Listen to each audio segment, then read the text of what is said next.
Hayır. Bunu yapmamam gerekiyor. No.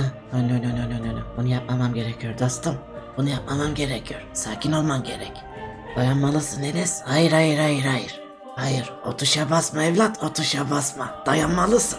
Dayanman gerekiyor. Anlıyor musun beni? Hayır. Bunu yapmayacağız.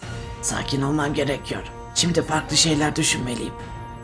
Dynamite mı? Aman tanrım.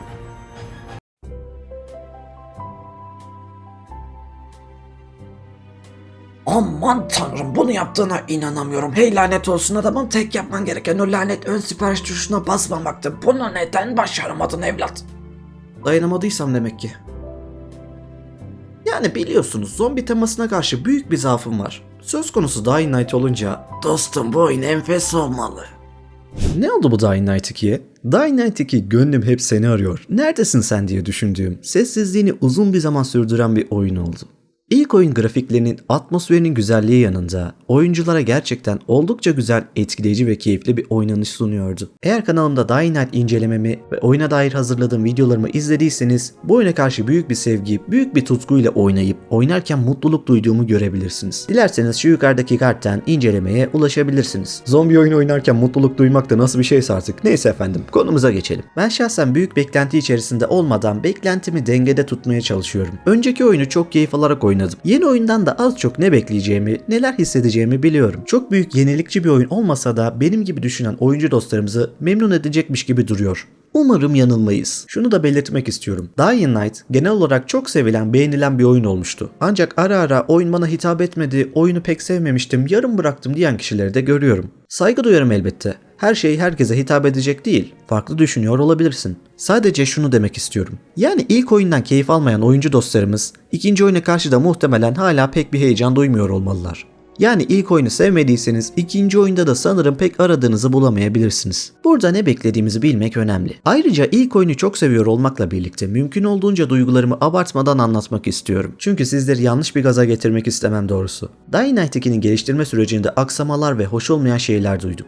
Son yıllarda kim olursa olsun oyun geliştiricilerine güvenemez olduk. Koskoca Rockstar Games dedik, kalitesini kanıtlamış bir şirket dedik. Evet hala öyle ama o son çıkan GTA Trilogy rezaleti nedir arkadaş? Bak söylemeyeyim dedim, yine araya sıkıştırdık, görüyor musunuz? Neyse, konumuza devam edelim. Evet, yeni oyunumuzdan bahsedelim. Öncelikle Dying Light 2 resmi Türkçe altyazı desteğiyle birlikte çıkış yapacak. Biz Türk oyuncular için harika bir haber bu. İlk oyundan da hatırlarsınız. Daha sonraki yıllarda geliştirici ekip Türkçe altyazı desteğini oyuna ekleyip bizlerin gönlünü kazanmıştı. Şimdi yeni oyunda seçim yapacağımız kilit noktalar bulunuyor. Bu seçimler oyuna iyi ve kötü anlamda bayağı etki edecek gibi duruyor. Hikayede seçimlerin büyük etkisini göreceğiz gibi. Hatta bu yaptığımız seçimler oyunun haritasına da büyük bir etki edecek, haritada değişimler olacak diye anlattılar bizlere. Yani ikinci oyun ağırlıklı bir rol yapma seçenekleri eklemiş gibi duruyor. Bakalım o vaat ettikleri seçimlerin değişimlerini oyunda çok net görebilecek miyiz? Yoksa interaktiflik anlamında bir Cyberpunk vakası mı olacak? Umarım bu seçimler gerçekten tatmin edici değişiklikler sunuyordur. Çok sınırlı olursa rol yapma konusunda biraz hayal kırıklığına uğratabilir. Yani yapımcılar yaptıkları açıklamalarda oyundaki rol yapma seçeneklerine yönelik çok fazla bahsedince ister istemez bir hevesleniyoruz oyuncular olarak. Yan görev konusunda ilk oyunda fena değil, başarılıydı aslında. İlgi çekici bazı yan görevler aklınızda kalıyordu. İkinci oyunda yan görev çeşitliliğine, farklılığına daha çok özendiklerini anlattılar. Bakalım sürpriz detaylar, yenilikler görecek miyiz? Yeni paylaşılan oyun görüntülerinde arkadaşlar mesela zombilerin üzerinde cam barlarını gösteren bir gösterge görünüyordu. Bu cam barı olayı gerçekçilik anlamında görselliği, o ruhu biraz bozuyor gibi geldi bana açıkçası. Tabii ki bu cam barı olayının da opsiyonel olduğunu düşünüyorum. Muhtemelen oyun içi ayarlardan bu cam barını açıp kapatabiliyor olacağız. İlk oyundaki başarılı olan oyun mekaniklerinin çoğu ikinci oyunda daha da geliştirilmiş bir şekilde devam ediyor arkadaşlar. Parkur mekanikleri ve dövüş mekanikleri çok daha geliştirilmiş ve yeni özellikler, animasyonlar eklenmiş. Oynanışa ayrı bir hava katmış. Gayet hoş duruyor. Bu oyundaki parkur mekanikleri çok akıcıydı, oldukça güzeldi. İkinci oyunda karakterimiz çok daha çevik bir şekilde hareket ediyor gibi. Bazı sahnelerde karakterin duvardan duvara sekerek saldırıya geçtiğini falan görüyoruz.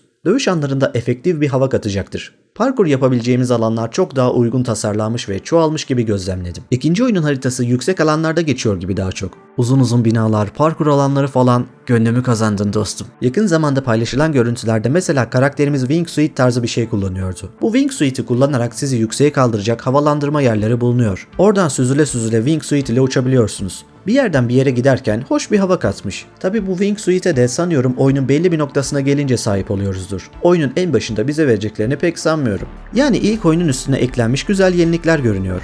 Vuruş hissiyatı çok güzel hissettiriyordu ilk oyunda. Bunda yeni gelen animasyonlar, yeni silah çeşitleriyle çok daha üstüne eklenmiş gibi duruyor. İzlerken de oldukça keyif aldım. İlk oyunda kullanışlı olan yetenekleri yine ikinci oyunda da göreceğiz gözlemlediğim kadarıyla. Bunların üstüne elbette yeni yetenekler de eklendiğini görüyoruz. Mesela karakterimiz dövüş esnasında bir halatı düşmanlara fırlatıp adeta Mortal Kombat'taki Scorpion gibi kendine doğru hızlıca çekebiliyordu. Bayağı iyi, tatmin edici duruyor gerçekten dövüş mekanikleri. Gaza gelmedim desem yalan olur. Dying Light'ın çok başarılı yaptığı şeylerden birisi de karakter gelişimini oyuncuya çok güzel hissettiriyordu. Oyunun ilk başındaki haliniz ile oyunun sonlarına geldiğiniz karakter bambaşka bir hal alıyordu. Gerçekten muazzamdı. Dying Light'ın karakter gelişim hissiyatına bayılıyorum. İkinci oyunda da yeni yetenekler, özellikleriyle bunu devam ettireceklerine inanıyorum. Bakın bu oyunlarda çok önemli bir şey arkadaşlar. Bir oyunda geniş yetenek ağacı bulunuyorsa bunu doğru kullanması lazım. O karakter gelişimini oyuncuya hissettirmeli. Siz oynarken o değişimi net bir şekilde görmelisiniz. Bazı oyunlar bunu başaramıyor ne yazık ki. Siz yetenek açmışsınız veya açmamışsınız, o ruhu size yansıtamıyor. Dying Light ilk oyunda bu konuda oldukça başarılıydı.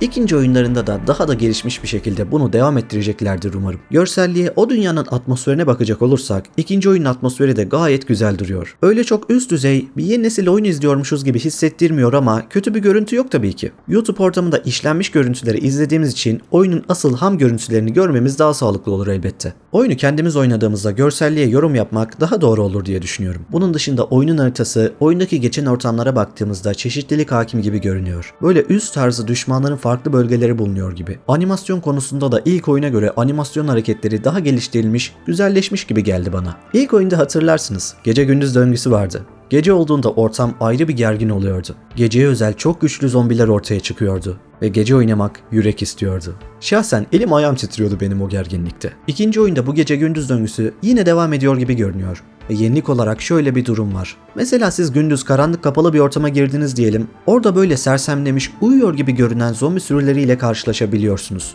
Eğer ki dikkatli olmayıp çok ses çıkarırsanız uyanıp hepsi birden sizin üstünüze saldırabilirler. Bu benim çok hoşuma gitti. Atmosferi güzel destekleyecek yeni bir heyecan, hava katmış gerçekten. Oldukça hoş duruyordu. Son sözler olarak arkadaşlar şunu demek istiyorum. Öyle çok gaza gelip çok büyük yenilikler beklemek biraz yanlış olabilir.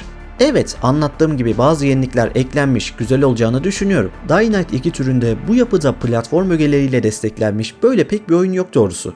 Yani ilk oyunu oynadıysanız ve sevdiyseniz, size o dünya hitap ettiyse, ikinci oyundan da öyle çok uçuk, büyük beklentilere girmeden oynadığınızda ilk oyunun üstüne yenilikler eklenmiş, keyif alacağınız bir oyun olacağını düşünüyorum. Oyundan az çok ne bekleyeceğimizi bilmek önemli.